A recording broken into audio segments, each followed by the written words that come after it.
Good morning, everyone, and welcome. Thank you for joining us this morning. I am Clarissa Rodriguez, Chair of the New York State Workers' Compensation Board. Today's full board meeting is being webcast live for members of the public, so welcome, public. It is also facilitated by an American Sign Language interpreter. Thank you for being here. Welcome. And I now have the honor of calling the 1031st meeting of the full board to order. Madam Secretary, will you please call attendance? Vice Chair Foster? Here. Board Member Higgins? Here. Board Member Lobin? Here. Board Member Williams? Here. Board Member Hall? Here. Board Member Crane? Here. Board Member Stasko? Here. Board Member Tavares? Here. Board Member Caginelli? Here. Board Member Delan? Here. Board Member Delgado? Here. And Board Member Perez. Here. Everyone is present. Madam Chair. Thank you. Please note that Board Member Higgins is joining us remotely today pursuant to Public Officers Law 103A. All right. Agenda item 1, approval of the March 19th, 2024 meeting minutes. Board members, you have all received a copy of the March 19th, 2024 meeting minutes for your review. Are there any questions or need for a discussion? Okay, hearing none, may I please have a motion to approve the minutes? Board Member Delan, and I make a motion to approve the minutes as presented. Thank you, Board Member Delan. Is there a second? Board Member Hall, I second the motion. Okay, thank you, Board Member Hall. Is there any opposition to the motion? Okay, hearing no opposition, board members, all in favor, please say aye. Aye. Okay, thank you. All opposed? All right, hearing no opposition, I am also a yes, that motion is passed. Thank you, board members. Agenda item 2, Office of General Counsel's Departmental Report. General Counsel Heather McMaster will now present the Office of General Counsel's Departmental Report for the month of March. Good morning, Madam Chair, Madam Vice Chair, members of the board. In March 2024, the Office of General Counsel's Adjudication Division held 16,355 hearings, 10,612 cases were resolved at hearing, and they issued 314 reserved decisions. 1,798 waiver agreements were also finalized in the Adjudication Division.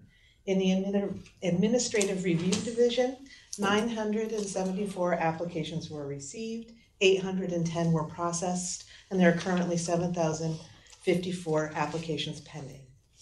In Legal Affairs Division, 74 full board review applications were received, 86 were processed, and there are currently 206 pending. Thank you. Thank you, Heather. Board members, are there any questions or need for discussion? Hearing none, may I please have a motion to accept the Office of General Counsel's Departmental Report? Yes, Madam Chair, this is Board Member Caginelli, and I move to accept the report as noted, as presented. Thank you, Board Member Caginelli. Is there a second? Yes, Madam Chair, this is Board Member Mark Stasko, and I second that motion. Thank you, Board Member Stasko. Is there any opposition to the motion? Hearing none, board members, all in favor, please say aye. Aye. Thank you. All opposed? Hearing no opposition, I am also a yes, that motion is passed. Thank you, board members. Agenda item 3, license applications. Associate Attorney Heather Justice will now present the licensing applications for the month of March. Thank you. Good morning, Madam Chair, Madam Vice Chair, board members, and colleagues. I have before you the recommendations from the assigned board panel regarding the licensing applications listed in Part 3 of today's agenda.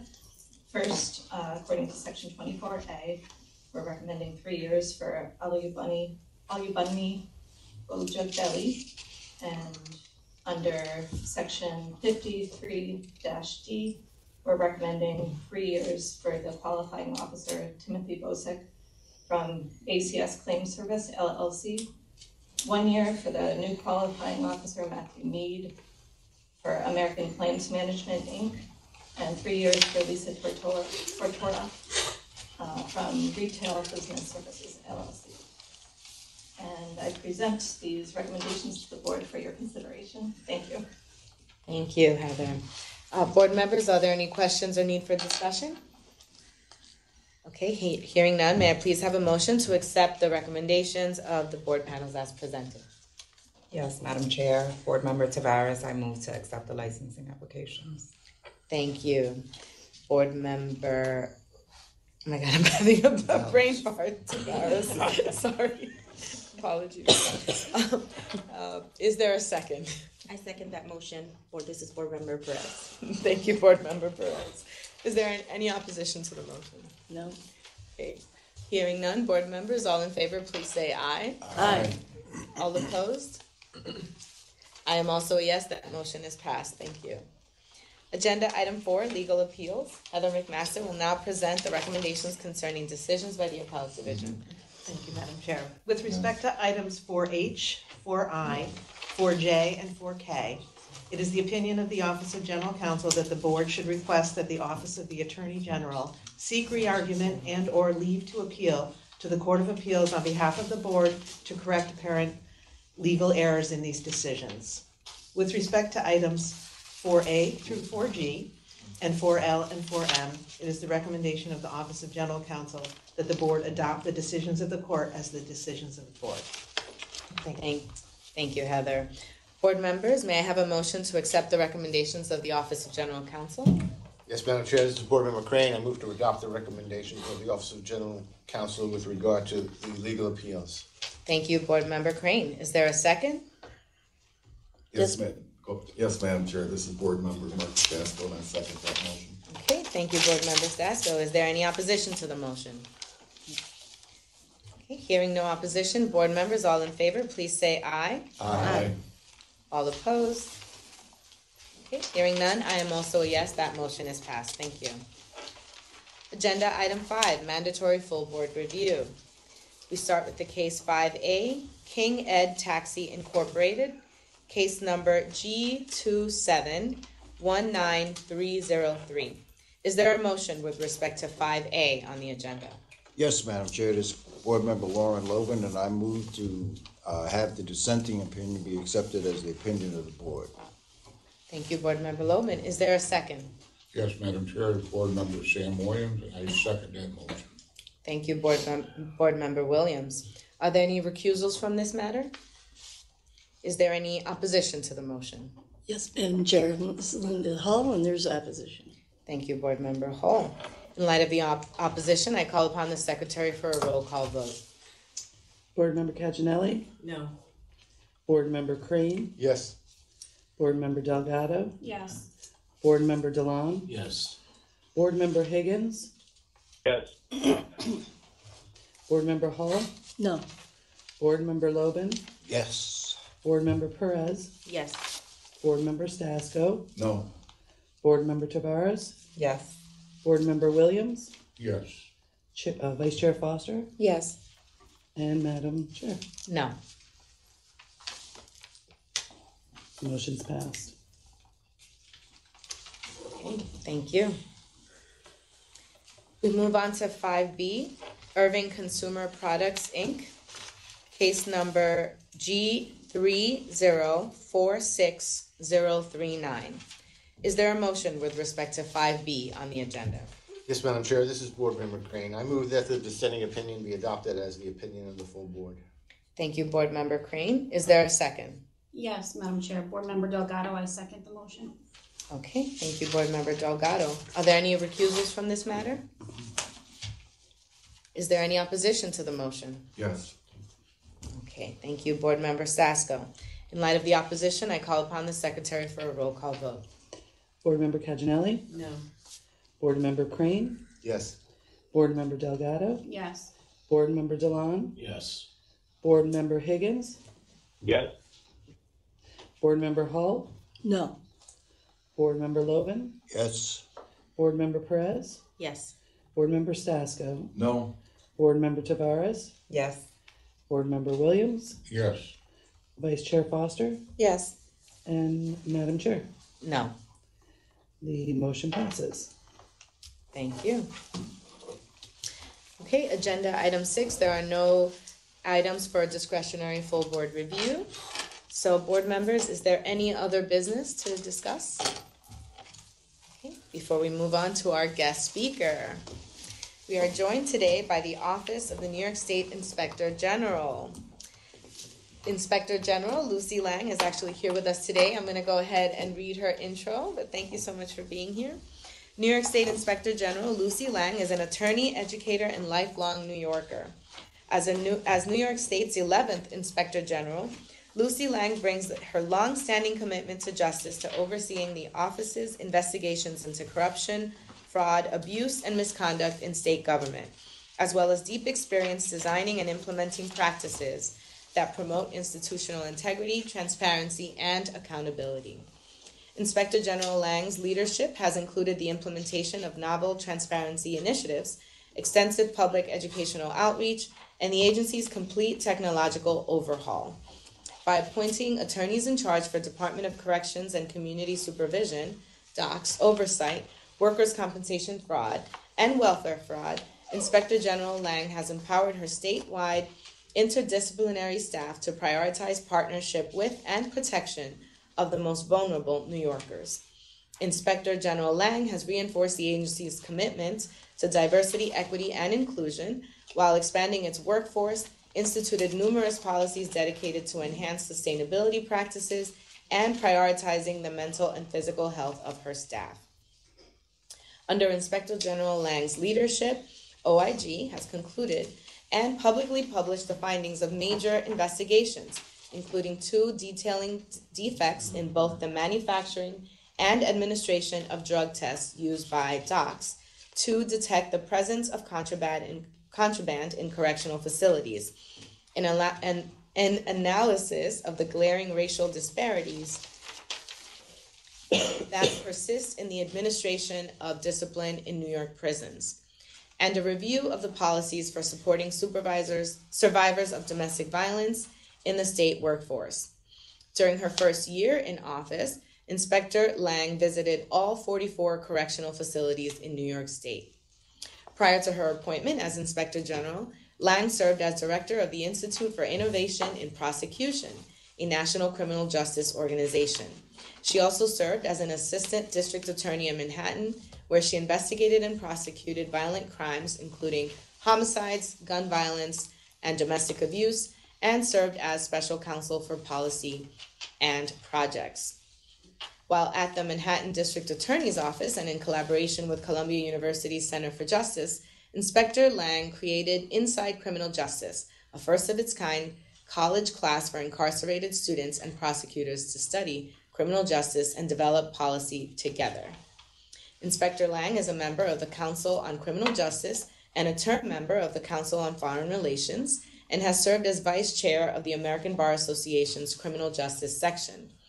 She was appointed to and served on the New York State Bar Association task forces on racial injustice and police reform, and on racism, social equity, and the law. She has been published in the New York Times, The Atlantic, the New York Daily News, and many others. Inspector General Lang is the author of March On, a children's book about the 1915 Women's March for Suffrage in New York City, which encourages the next generation of courageous and thoughtful leaders. Inspector Lang is a graduate of Swarthmore College and Columbia Law School, where she was editor-in-chief of the Journal of Gender and Law and has served as a lecturer in law. Again, thank you so much for being here, Inspector Lang. Thank you so much for having me, Chair Rodriguez, and I'm sorry that now you all know more about me than anyone possibly needs to know, but thank you for that warm introduction. Thank you to the chairwoman and to members of the board for having us here today, and thank you for your partnership and the important work that we share. Thank you to members of the public who are tuning in while we deliver our 2023 annual report, and tremendous thanks to my remarkable team who handles the workers' compensation area of our work. That includes attorney in charge of workers' compensation, Brian Richmond, from whom you'll hear shortly, and he is truly the expert. And his expertise is really only augmented and improved by the remarkable expertise of our team, some of whom are here today. So thank you to Lisa Lingenfelder, Amy McMullen, and Jackie DeSautel for all they do to advance this important work. Thank you to our Director of External Affairs, Jack Wild, for his hard work to produce the report that's now before you. I'm going to ask that we put up our annual report so I can share some broad strokes information through the PowerPoint. Okay.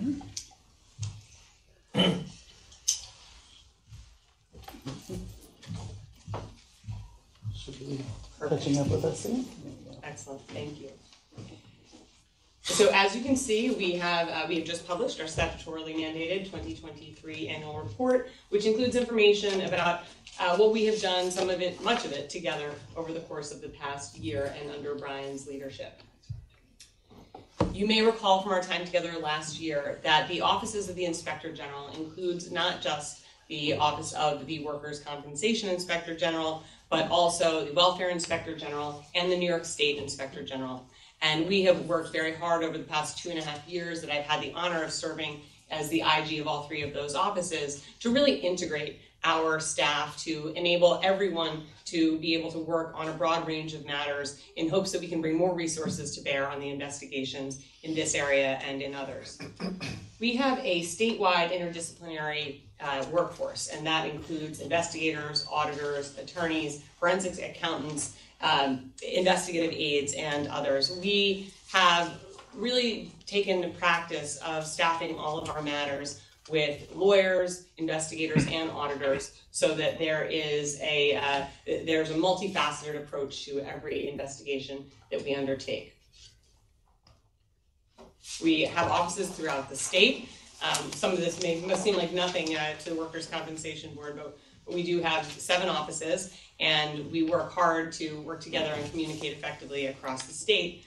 Our jurisdiction, as you know, gives us the broad authority to investigate any violations of laws and regulations pertaining to the workers' compensation system. And you'll hear more about this from Attorney in Charge Richmond, but an interesting way in which our various different mandates have interplayed and our interdisciplinary work has come to bear is through the visits that the chairwoman described that I made to New York State prisons. And it was during those visits that I was pulled aside by a young man in a prison classroom who said, "Miss, can you help us get more staff?" And I said, "Well, probably not, but what's happening?" And I started to look into it, and along with confidential investigator Jeff Haber, who joins us here today, we began a kind of cross-disciplinary analysis of the use and abuse of workers' compensation in the New York State prison system. And Attorney in Charge Richmond will tell you more about it. But in fact, there are in some prisons in New York State up to 40% of people who are out on workers' compensation, resulting in really difficult circumstances for incarcerated New Yorkers in that there are limitations placed on programming and movement inside those facilities, and a tremendous burden on the hardworking corrections officers who would not abuse the workers' compensation system, who are often forced to work double shifts. And I know I don't have to impress upon all of you how detrimental it is to these critical public services when people take advantage of the workers' compensation program. However, in addition to that large-scale analysis, we also undertook many individual cases, resulting in upwards of $1.3 million of restitution. We have seen a steadily increasing number of complaints coming in related to workers' compensation. We had upwards of 1,700 complaints that we analyzed this year, some of which resulted in criminal outcomes, some of which resulted in recommendations, and a variety of other outcomes. And ultimately, there were $768,000 worth of fraud recovered just over the course of the past year. So I don't have to tell you how important the work that we do together is, how much it matters to workers across New York State, and why integrity should be top of mind in the implementation of the workers' compensation program. Thank you for your partnership, and I'm so pleased now to turn this over to Attorney in Charge for Workers' Compensation Fraud, Mr. Brian Richmond. And while Brian takes the stage, if you will, I will go ahead and read his bio. So, Attorney in Charge Brian Richmond serves as the Attorney in Charge for Workers' Compensation Fraud in the offices of the New York State Inspector General under Inspector Lang. In his role, he is dedicated to ensuring that the Inspector General's office is the leader in the fight against and prevention of corruption, fraud, and abuse in the New York State workers' compensation system and state government. Mr. Richmond directs and supervises all workers' compensation fraud investigations conducted by the Inspector General throughout New York State and assists in the criminal prosecution of all aspects of suspected fraud in the New York State workers' compensation system. Mr. Richmond also participates in numerous other cooperative interagency anti-fraud initiatives throughout the state, coordinating efforts with multiple agencies and prosecutors on matters investigated both independently and cooperatively. Mr. Richmond has nearly over 20 years of legal experience, including more than a decade in private practice prior to joining the offices of the Inspector General, representing employers, municipalities, insurers, and their insureds in workers' compensation matters and other areas of civil defense litigation. Prior to practicing law, Mr. Richmond was a tax accountant with a Big Four accounting firm. Mr. Richmond has presented numerous specialized training courses to both public and private organizations throughout the state of New York in the areas of identifying, investigating, and prosecuting workers' compensation fraud and other revenue crimes. Mr. Richmond has a history of service with his local library, serving for 11 years on the Board of Trustees, including 2 years as its president. A devoted father, Mr. Richmond is raising twin boys with his wife in upstate New York. Welcome. Thank you again for being here. Thank you. And good morning. Thank you for the opportunity to present this year's annual report. Just getting right into it. As noted by the Inspector General, our office has a very broad authority to conduct investigations into fraud involving the workers' compensation system. The office's jurisdiction and mandate is set forth in the Workers' Compensation Law, Section 136. It grants the IG the power to take testimony, subpoena witnesses, and compel the production of documents to investigate all aspects of isolated or systemic fraud related to workers' compensation. We partner with county, state, federal prosecutors, and other law enforcement agencies to assist in the prosecution of violations, and we also recommend legislative and regulatory changes. Our sources of referral are wide and varied. They come from individuals, from state employees and agencies, from partnerships with law enforcement agencies and prosecutors, certainly from all stakeholders, including insurance carriers and third-party administrators, municipalities. We do review all Section 114A decisions that are made by law judges. We review key Section 50 decisions, and we receive routinely referrals from multiple partners within the Workers' Compensation Board, including counsel's office and Office of Provider Discipline and your Office of Compliance. So in 2018, our office created, recognizing the growing number of workers' compensation fraud complaints, a specialized triage unit within the Office of the Inspector General. Several members are here today, which the Inspector General pointed out. Amy, Lisa, and Jackie comprise 3 of our several members of the triage team. It's a specialized group which reviews every workers' compensation complaint that comes into this office, conducts a preliminary investigation in order to triage whether that matter should be open for full investigation or referred to another partner, such as back to the board or to an insurance company or to an agency. I do head that unit together with the managing investigator for workers' compensation fraud. And it says in this past year we grew to 8 members. The 8th member was actually just the end of the year before, which is Amy McMullen. So our workers' compensation fraud complaints and investigations are largely contained in one or more. Sometimes they exude to multiple buckets, but they can largely be separated into 3 buckets of fraud. There are employer fraud, which can be comprised of Section 50 or Section 52 violations for failing to provide COP, or for premium fraud issues related to either the underreporting of payroll or the misclassification of employees, in an application or renewal application. Claimant fraud, which is any number of potential fraudulent schemes, but bottom line is they're engaging in some fraudulent conduct in order to obtain or receive benefits to which they would not be entitled. And provider professional fraud. This is largely physicians assistants, but we also include in that potential fraud by durable medical equipment providers, caretakers, billing coordinators, and this could include judges, attorneys, court reporters. We have had cases with stenographers, those kinds of cases. So we kind of include all of those in that third category. So this past year, this is something that varies greatly year to year, but this past year, about 2/3 of our arrests came from employer fraud, and about 1/3 came from claimant fraud. We did not have arrests concerning, which are usually longer term investigations concerning medical providers. We do have a number of investigations that are ongoing concerning both professionals and durable medical equipment providers and medical providers. So to go through a few examples of some cases that I wanted to highlight, of cases that were both arrested and completed prosecutions in 2023. The first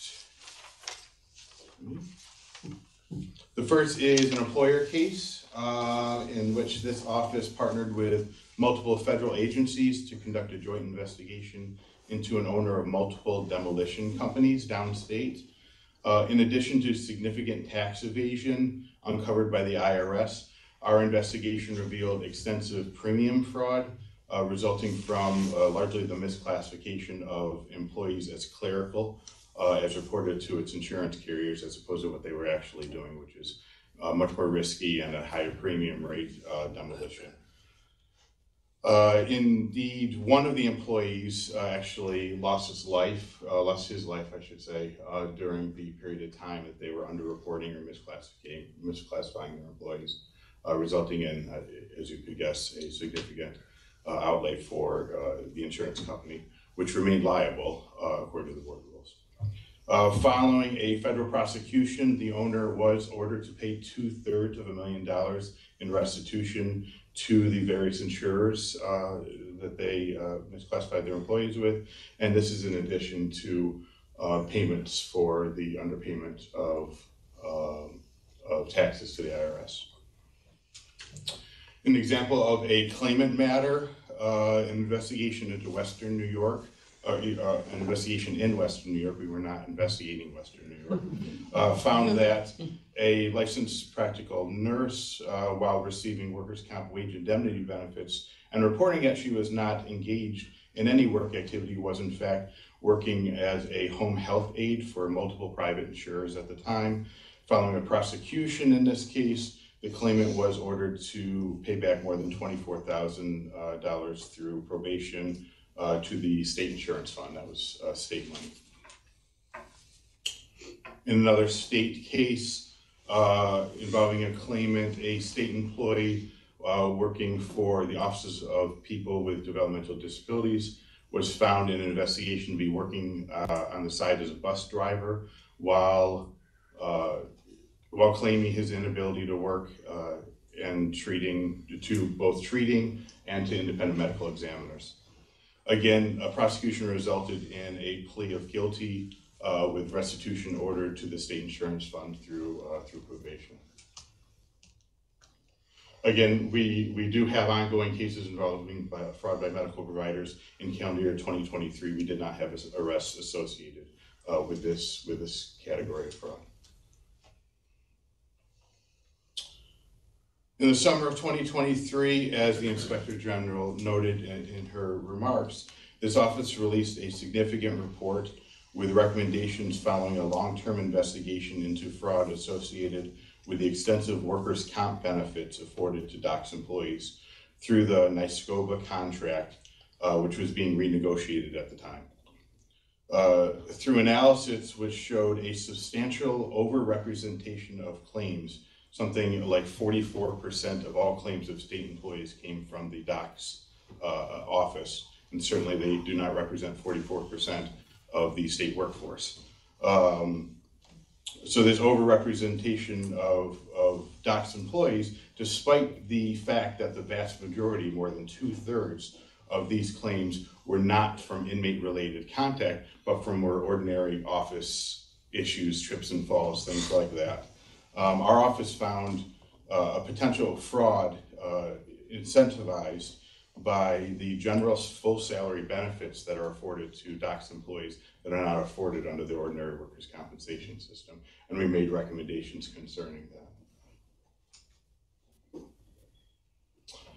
So this year, in an effort to increase this office's effectiveness in fulfilling its mission through visibility, accessibility, and through transparency, this past year, the Inspector General created 2 new roles, the roles of the Director of Training, who's fulfilled by Katie McCutcheon, and the role of Director of Internal Affairs, who's fulfilled by Jack Wild, who's with us today. These key appointments aid in the office's continuing training and outreach efforts, as well as its partnerships with outside agencies and visibility throughout the state.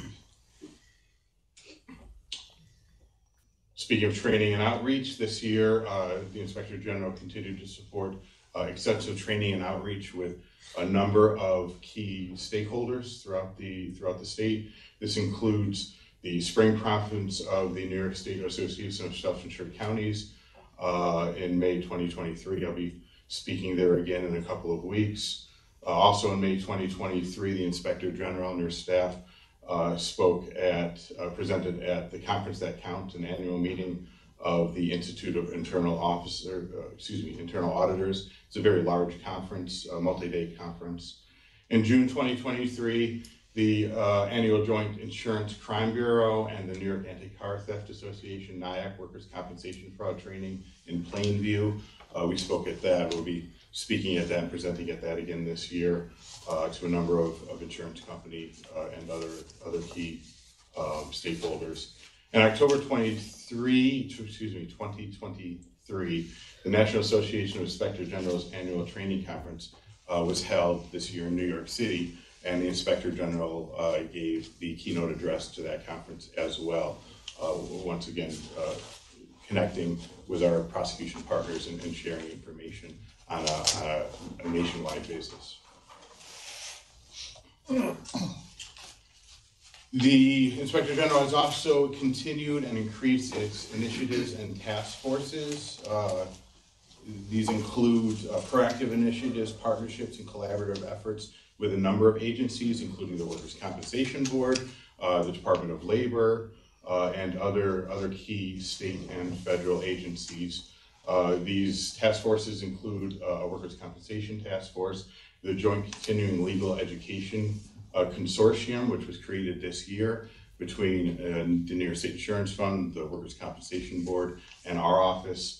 The Joint Task Force on Employee Misclassification and Worker Exploitation, JETF. I don't usually say it quite that way, so it's JETF. Certainly that is an agency, a task force that was created a number of years ago that ceased operations for a couple of years during COVID. It rebooted in 2022, and it's really redoubled its efforts in 2023, starting to show some continued results. One of our investigators, Jackie Desatel, heads that program, and on a monthly basis partners with groups within the Workers' Compensation Board and multiple groups within the Department of Labor to jointly look holistically at a number of potential employer cases.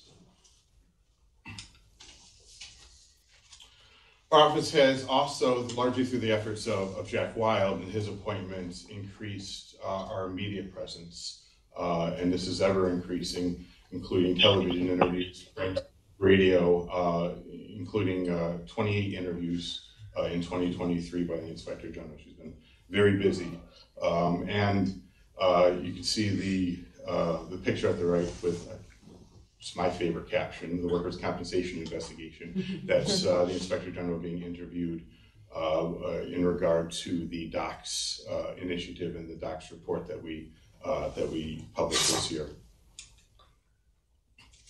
So through our efforts and our continuing dedication to visibility, accessibility, and accountability, and our resource outreach and training endeavors, that led to the 1,732 complaint number that you saw there. What's significant about that is that this is a number that is up 18% compared to year over year last year, and it's up 55% compared to just 2 years ago when the Inspector General Lang was appointed as the Inspector General.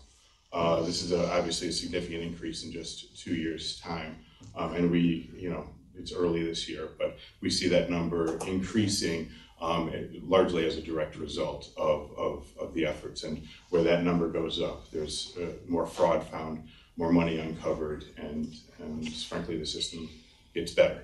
At least that's our goal. I am the attorney in charge for workers' compensation fraud. You can always contact me. I do receive, referrals directly. We receive referrals from everyone. Certainly, get in touch with me if you have a fraud or concern, a systemic issue, anything that you believe would be appropriate for our office to be looked at. So, thank you. Thank you. Thank you. Thank you, Brian.